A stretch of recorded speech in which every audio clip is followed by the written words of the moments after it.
Sigurado kayo ko, kung musunod ka sa sabat sa Ginoo, makita sa Biblia, Seventh-day Adventist ka. Pero kung musunod ka sa sabat sa Romano, nga makita sa Encyclopedia Google, Romano Katoliko ang reliyon ron. Magpili ka ng duha, sa Ginoo o sa Romano. God bless.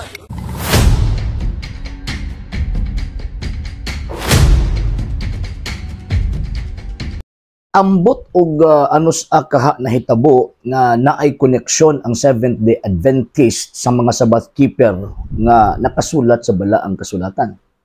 Never po ko nakabasa nga naay mga apostol nagtudlo nga sakop sila sa Seventh-day Adventist. Ang Seventh-day Adventist Church natukod lang ni adtong 1863 nga gitukod og mga Amerikano na sila Ellen G. White, James White, J.N. Andrews, o gitawag og Joseph Bates. Kana nga mga tao wa na koneksyon sa balaang kasulatan. And at the same time again ang mga Sabbath keeper nga gilatid na sa balaang kasulatan, nag-refer kana sa mga Hudyo o ang ilang religion, Judaism, dili Seventh-day Adventist. So kung ato ang sundon ang ilang pangunahuna, kung magbasa daw ako ng Biblia, pag makabasa daw kuno ka og tawag ining Sabbath keeping, kung Seventh-day Adventist daw ka, wrong. Dapat magpamimbro sila sa gitawag og Judaism. Kaya kung sa Seventh-day Adventist sila magpamimbro, so buti pasabot, nangilad sila. Nga naman, kaya ka ng mga Seventh-day Adventist nga, kanang giingon nila nga sila daw kuno tawag ining tinuod, mga piki man na. Dili man na iya sa Ginoong Jesucristo. Ug samot na nga, wa ni kalabutan sa gitawag og Judaismo.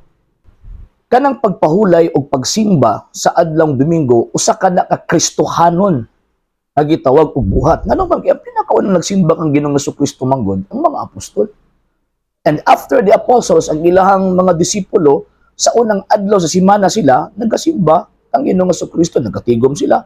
O sa unang adlaw sa simana, nagasimba sila kang Ginoong Jesucristo, pinaagi sa pagtipik-tipik, sa gitawag og tinapay nga sa karon at ang makita nga mao nang gitawag og Santos nga Misa. So buti pasabot kung mayroon ka nga ang pagsimba kang Kristo sa adlang Domingo gikan na sa Romanong Pagano, wrong. Mali kay ang Romanong Pagano, wala man sila kanang fix nga adlaw nga igsimba. Di ba ka makabasa sa kasaysayan nga ang mga Romanong Pagano na sila fixed day sa adlaw silang pagsimba. Pero pag Romano Katoliko, refer ka na sa Christian Church ka nag-exist from the 1st century AD until now. Buti pasabot mo ang iglesia ang gitukod sa tuang Ginoong Jesucristo. So ang mga buhat ni ining moong gitawag og punduka haom sa balaang kasulatan.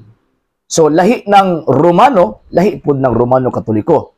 Hindi nga itong higala manggod nga member sa Seventh-day Adventist, mura og gibutahan ba? Ngano man kay di nakabalo mo distinguish on sa kalainan sa Romano ug Romano Katoliko. Kay para nila tanang kiling-kiling ice cream. Dako kaya ng diferensya. So mo na mga higalag mga igsoon So kung nagabasa kag Biblia, ang mga Hudyo naa sila adlaw igpapahulay mo nang gitawag adlong Sabado. So kung mosunod ka ana unya dili ka sakop sa Judaismo, piki ka. Save the Seventh-day Adventist. Karon kay naa naman to sa panahon Kristiyano, si Kristo nagtukod mo og iyang kaugalingong iglesia, naapod siya kaugalingon pong adlaw sa pagsimba. Mawala maguba ang esensya sa adlaw ipapahulay. Unsa man ang esensya sa adlaw ipapahulay? Ang esensya sa adlaw ipapahulay mao ang pagsimba sa Dios. Ug ang kanang adlaw ang mga apostol o nagisimba si Kristo adlaw gitawag og Domingo, pagkahuman after sa mga apostles, adlaw-adlaw nila nagihimo. Ug ang mga disipulo from 1st to 3rd century, adlaw Domingo ang ilang adlaw nga pagsimba. So kung adlaw nga pagsimba gisgutan or sa mga Kristiyano na adlaw nga pagsimba, walang adlaw Domingo, dili adlaw Sabado. So kung tinuod kang Kristiyano, dili adlaw Sabado yung pagsimba kundi dili adlaw Domingo.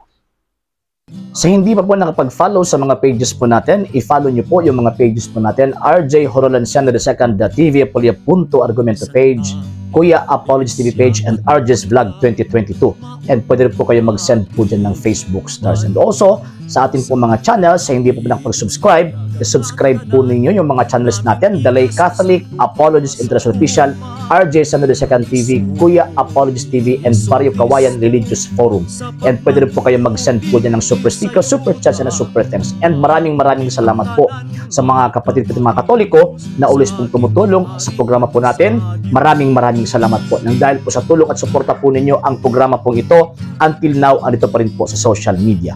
And until now din po, nangangailangan pa rin po tayo sa tulong at suporta po ninyo, dahil wala po kayong magagawa rito mga sir, mga ma'am, kung wala po yung tulong at suporta po ninyo. Sa gusto pong tumulong, sa gusto pong sumuporta, pwede po ninyong ipadala ang tulong at suporta po ninyo sa pamamagitan po ng ating mga account numbers dyan po sa ating pong screen. And pwede nyo po kaming i-message sa ating pong page kung via remittance po yung ipadala po ninyo. Maraming salamat po in advance.